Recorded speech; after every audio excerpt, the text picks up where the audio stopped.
And what might be the one progressive thing that Andrew Tate has ever done, he went ballistic during an interview with Piers over the war between Israel and Hamas, or better characterized as the siege of Gaza by Israel. Let's take a look.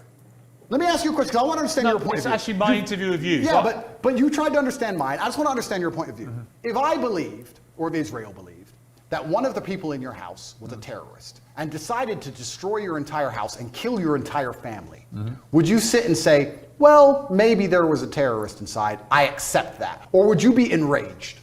Genuine question. I don't think you can take an individual person's response. Well, it's a bunch of individual people in Gaza. There are people, individuals with thoughts and dreams and aspirations which are being annihilated. 15-year-old girls without legs because of cruise missiles. Let's come to that. They are individual people. They're not cattle, Piers. Let's come to that. They're people. Right.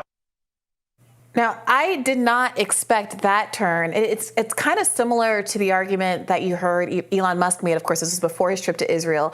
That even if you think that that Israel is justified in having a response after October 7th, that if your goals are to end Hamas, you're just creating more Hamas with all of the bombs, precisely because of the reasons that Andrew Tate is articulating there. Is that it's not, in most people's kind of moral framework, justified to have such an out of skew target to casualty ratio, target to civilian ratio, as what's been going on with Gaza, where we now have over 7,000 children killed, not even to mention all of the innocent men and women that are taking the tally up to about 1,500. And it is worth noting now that even Israel is acknowledging that the Hamas death toll, as it's been framed by the President of the United States, is accurate. Those numbers are accurate.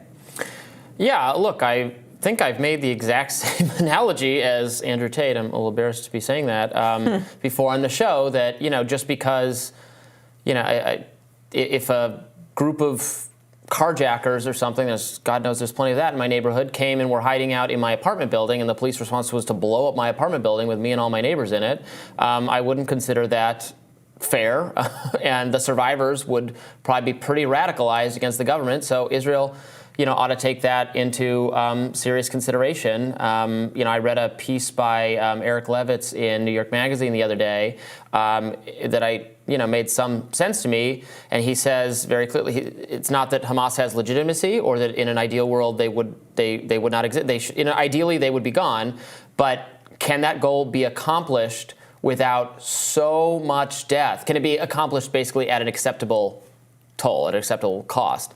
And he argued pretty persuasively it can't. So then it becomes, what does Israel do? Of course, the state of Israel is not going to accept the condition that, well, they should just stop this effort and live alongside Hamas.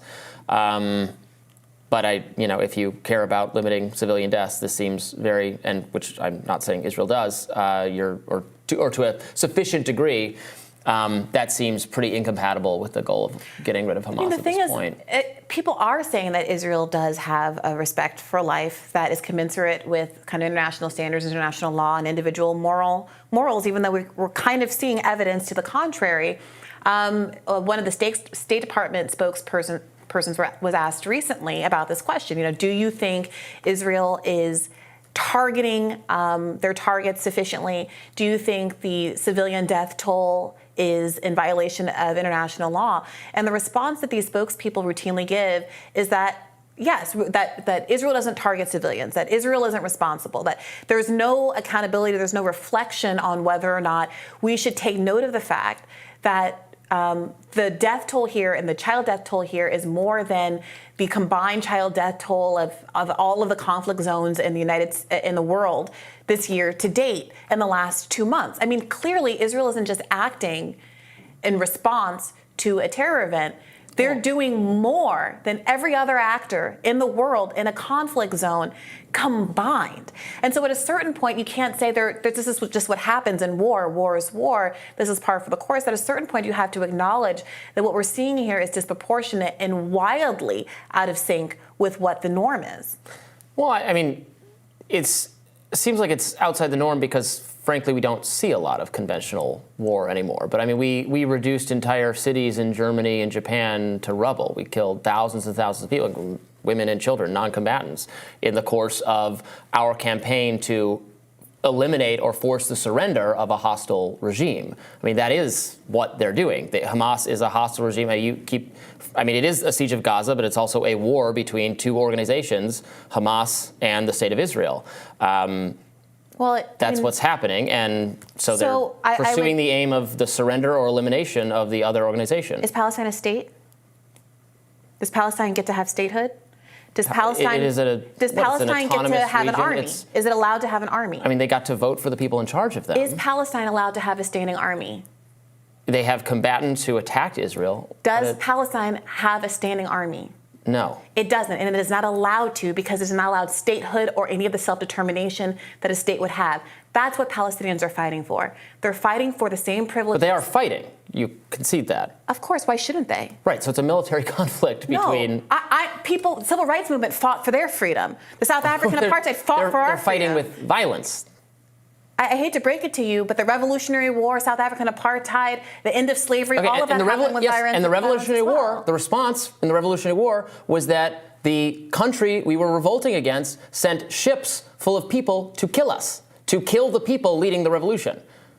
So that's what's happening here. That's conventional warfare. It's conventional warfare. It's not conventional warfare. No, it is absolutely. It is targeted at a hostile regime. Right. So I totally get your point. Let me make my case for why it's not conventional warfare.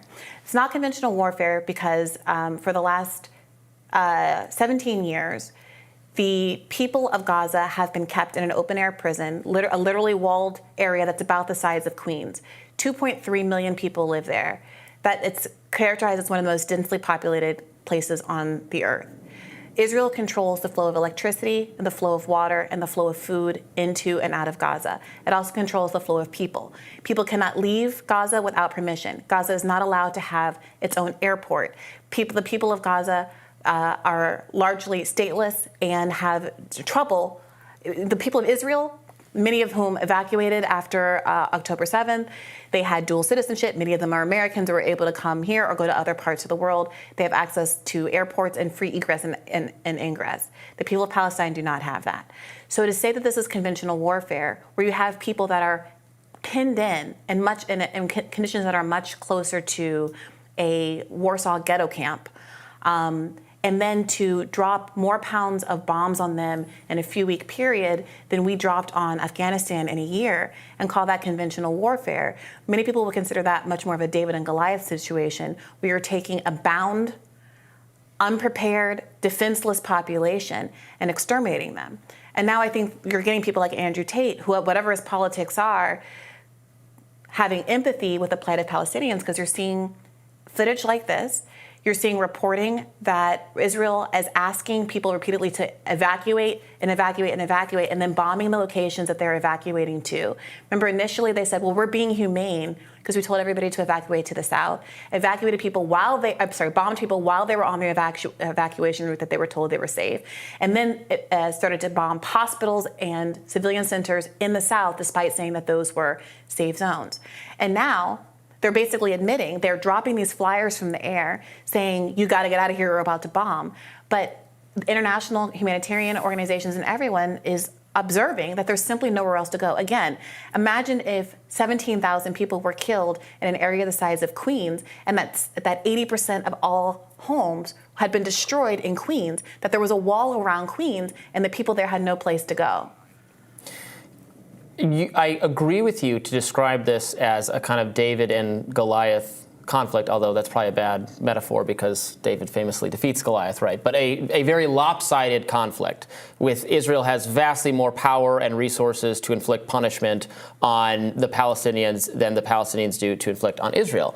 That speaks to how unwise this course of action was from Hamas to provoke into a broader confrontation the state of Israel. I don't condone what's happening. I don't enjoy watching it happen. I don't want it to happen. I wish it would stop. I wish they would agree to live in peace, and I wish the Palestinians would get all of the rights due to them. I do. I absolutely wish for that. We're in a situation where that's not going to happen, and it's deeply frustrating to both of us. All right. We'll have more Rising for you right after this.